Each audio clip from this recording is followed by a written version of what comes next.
लेकर सियासत भी हो रही है और साथ ही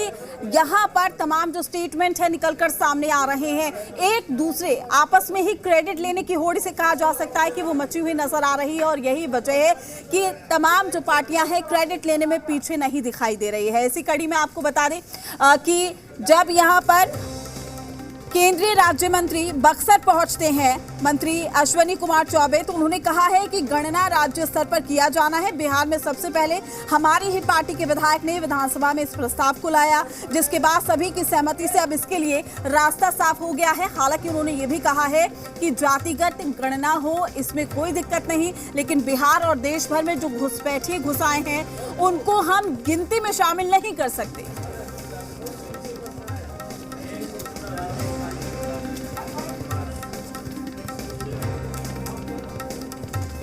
भारतीय जनता पार्टी शुरू से बिहार के अंदर जाति जनगणना हो, इसकी सोच हमने पहले भी प्रस्ताव दिया है विधानसभा में। आज भी हम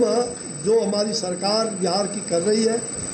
हमारा दल हमारी पूरी पार्टी निष्ठा के साथ बिहार सरकार की जो सोच है उस सोच को हम आगे बढ़ा रहे हैं। तमाम जानकारी के साथ हमारे पॉलिटिकल एडिटर शैलेंद्र हमारे साथ लाइव जुड़ चुके हैं। शैलेंद्र, अब कहीं ना कहीं जातिगत जनगणना को लेकर होड़ है, क्रेडिट लेने की जो कोशिश हो रही है, लेकिन दूसरी तरफ अब जो मुद्दा उभरकर सामने आ रहा है वो रोहिंग्या मुसलमानों को लेकर है। हालांकि सीएम नीतीश कुमार से भी इसको लेकर पूछा गया, लेकिन हंसकर बात को टालते हुए नजर आए हैं। जी बिल्कुल, मुख्यमंत्री नीतीश कुमार ने इस पर कोई जवाब नहीं दिया, लेकिन सरकार क्या फैसला लेती है ये बड़ा सवाल होगा, क्योंकि सरकार जो नीति बना रही है, यानी जिस विभाग को जातिगत जनगणना की जिम्मेदारी दी गई है वो तैयारियां कर रहा, उस तैयारी में क्या होता है ये देखने वाला होगा। क्योंकि बीजेपी के जितने नेता हैं सब यही कह रहे हैं कि जातिगत जनगणना हो, इसके पक्ष में हम हैं। होड़ लेना एक अलग विषय है, लेकिन सवाल यह है कि रोहिंग्या हैं और जो बांग्लादेशी घुसपैठिए हैं उनकी गणना नहीं होनी चाहिए। ये बात जो भाजपा के अध्यक्ष संजय जायसवाल ने भी कही थी, और आज जिस तरह से अश्विनी चौबे का बयान आया है, केंद्रीय राज्य मंत्री हैं और साथ ही वो पहले बिहार सरकार में मंत्री भी रह चुके हैं, और बिहार के कई भाजपा के नेता हैं या कहीं बड़े पैमाने पर ऐसे नेता हैं जो लगातार इसको लेकर बयान देते रहे हैं कि रोहिंग्या और साथ ही बांग्लादेशी घुसपैठिए उनकी गणना नहीं होनी चाहिए। अब मुख्यमंत्री ने इस पर कुछ नहीं कहा, लेकिन सरकार की क्या नीति रहती है ये इस पर सबकी निगाहें हैं, क्योंकि मुख्यमंत्री का कहना था कि 1 महीने बाद, लगभग अभी 1 महीने तैयारी में लगेगा और तैयारी के बाद तब जातीय जनगणना शुरू होगी और जो भी चीज़ें होंगी सब दलों को उनकी सूचना दी जाएगी। अगर उनके कोई सुझाव समय समय पर आते हैं, सरकार को लगता है कि उन पर अमल करना चाहिए तो सरकार उन पर अमल भी करेगी। और एक और बात, जाति जो होड़ की बात आप कह रही हैं कि श्रेय लेने की होड़ है, तो मुख्यमंत्री नीतीश कुमार कहते हैं कि उन्होंने 1990 में इस मुद्दे को उठाया था, यानी आज से 32 साल पहले उन्होंने ये बात कही थी, और उनका कहना है कि तब चीज़ें नहीं हो पाई थी, लेकिन अब राज्य स्तर भी सही अब ये चीज़ें हो रही हैं और सबकी सहमति से हो रही। सर्वदलीय जो कहे कि बैठक हुई है उसमें सर्वसम्मति बनी है, तो इसलिए सब लोग जब मिलकर बैठे हैं और इसमें से जो चीज़ें निकली हैं तो इससे किसी को डरने और किसी को घबराने की ज़रूरत नहीं है। जो गणना होगी उसमें एक तरह से कहा जाए कि सबको शामिल किया जाएगा और सबकी गणना की जाएगी और सबका क्या स्थिति है, चाहे अगड़ा हो, चाहे पिछड़ा हो, चाहे अति पिछड़ा हो, सबकी गणना होगी और सबकी जो वास्तविक स्थिति होगी वो सरकार के सामने आएगा और उसके बाद जो है सरकार जो है वो नीतियाँ बनाएगी, विकास के काम करेगी और इसका रिजल्ट जो है वो बहुत अच्छा होगा, ऐसा मुख्यमंत्री का कहना है। लेकिन इस बीच में जिस तरह से राजनीतिक प्रतिस्पर्धा जारी है, चाहे भाजपा के लोग हों, चाहे जदयू के लोग हों, और ख़ास तौर पर कहीं विपक्षी राजद जो है उसकी तरफ से लगातार से ये कहा जा रहा है कि हमने जो मुद्दा उठाया, हमने जो काम किया, हमने जो पहल की, हमने जिसके लिए अभियान चलाया वो चीज़ हो रहा है, उसके लिए सरकार को मजबूर होना पड़ रहा है। तो जाहिर सी बात है कि एक जो राजनीतिक श्रेय है या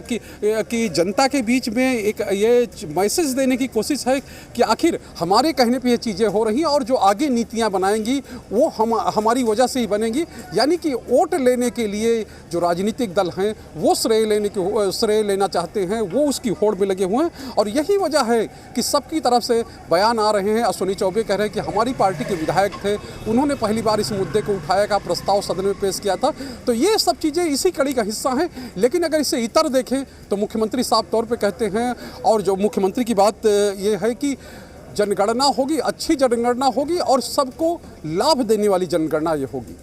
बिल्कुल शैलेंद्र, ये तमाम बातों का आपने जिक्र करा, लेकिन रोहिंग्या मुसलमान का जब हम जिक्र करते हैं, जिसको लेकर अब ये मुद्दा उभरने लगा है, देखिए बीजेपी साथ जरूर दे रही है लेकिन बात अपनी यहाँ पर रख रही है, तो आने वाले दिनों में कहा जा सकता है बात निकली है तो दूर तक जाएगी। जी बिल्कुल, दूर तक जाएगी और इस पर बात भी होगी और सरकार क्या फैसला लेती है उसके बाद, क्योंकि भले ही भाजपा और जदयू साथ में हैं, एनडीए हैं और एनडीए की सरकार चल रही है, लेकिन अगर नीतिगत मुद्दों की बात करें, जिस तरह से हम लोगों ने बात की थी कि जातीय जनगणना के अलावा जो जनसंख्या नियंत्रण है उस पर भी नीतिगत एक तरह से कहें विरोध है दोनों पार्टियों के बीच में। जदयू कहती है कि लोगों में जागरूकता फैलाने की ज़रूरत है, कानून लाने की ज़रूरत नहीं। भाजपा कहती है कि कानून लाने की ज़रूरत है ताकि सब लोग इसका पालन करें और जनसंख्या का नियंत्रण हो। और वहीं पर ये कहें कि अब जब रोहिंग्या मुसलमानों का या कहें कि बांग्लादेशी घुसपैठियों का मुद्दा है, और ये दोनों मुद्दे ऐसे हैं कि भाजपा इस पर अलग खड़ी है और वो साफ तौर पे कह रही है कि हम इसको शामिल नहीं होने देंगे। अगर ऐसी कोई नीति नहीं बनती है, सरकार इसको अलग नहीं करती है, तो एक नया बखेड़ा, एक नई समस्या जो है सरकार के सामने खड़ी होगी और उसमें आमने और सामने भाजपा और जदयू ही होंगे।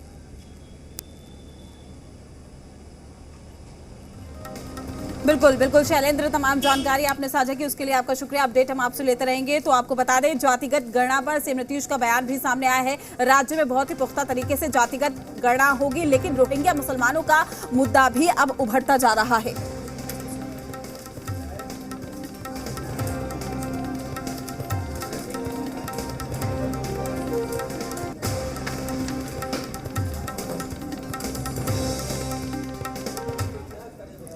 चलिए अब खबरों में आगे बढ़ते हैं और बात कर लेते हैं कि एकता